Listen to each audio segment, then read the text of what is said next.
జర్నలిస్టుల ముసుగులో ఓ మహిళను ఆత్మహత్యకు ప్రేరేపించిన ఇద్దరు వ్యక్తులను అరెస్ట్ చేసిన కామారెడ్డి పోలీసులు ఇటీవల జర్నలిస్టుల పేర్లతో బెదిరింపులకు పాల్పడుతూ అక్రమంగా డబ్బులు వసూలు చేస్తున్న ఫేక్ రిపోర్టర్లు.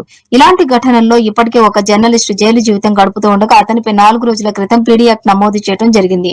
ఆర్టీఐ యాక్ట్ పేరుతో తాజాగా జర్నలిస్టుల పేరుతో బెదిరింపులకు పాల్పడుతూ ఓ మహిళ వద్ద డబ్బులు వసూలు చేసి ఆత్మహత్యకు ప్రేరేపించిన ఇద్దరిని అరెస్ట్ చేసి రిమాండ్కు తరలిస్తున్నామని డీఎస్పీ మధుసూదన్ తెలిపారు. ఓ శాఖలో పనిచేస్తున్న శిరీష ఆత్మహత్య కేసు దర్యాప్తులో కీలక విషయాలు వెలుగులోకి వచ్చాయన్నారు. ప్రభుత్వ ఉద్యోగం, జీతం, సర్వీస్ వివరాలను ఆర్టీఐ ద్వారా సేకరించి ఉద్యోగం కోల్పోయేలా చేస్తామని బెదిరిస్తూ డబ్బులు డిమాండ్ చేసి మానసికంగా వేధించినట్లు దర్యాప్తులో ఆధారాలు లభించాయన్నారు.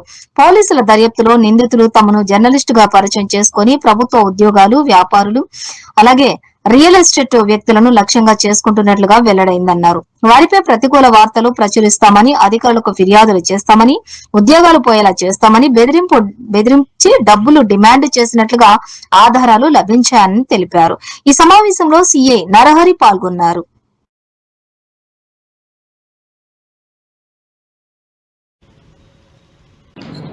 ప్రెస్ రిపోర్టర్ల పేరుతో బెదిరింపులకు పాల్పడుతున్న ఇద్దరు నిందితులను ఈరోజు కామారెడ్డి పట్టణ పోలీసులు అరెస్ట్ చేసి రిమాండ్ తరలించడమైంది. వివరాల్లోకి వెళ్తే శిరీష అనే అమ్మాయి ఫార్మసిస్ట్గా పనిచేస్తుంది. ఈమెను ఆర్టీఐ ద్వారా పిటిషన్స్ వేసి మేము ప్రెస్ రిపోర్టర్లను, మీ ఉద్యోగం పోయేలా మేము ఆధారాలు సేకరించాము ఆర్టీఐ ద్వారా అని చెప్పి ఆమెకు వేధింపులకు గురి చేయడంతో ఆమె తీవ్ర మనస్తాపం చెంది ఆత్మహత్య చేసుకుంది.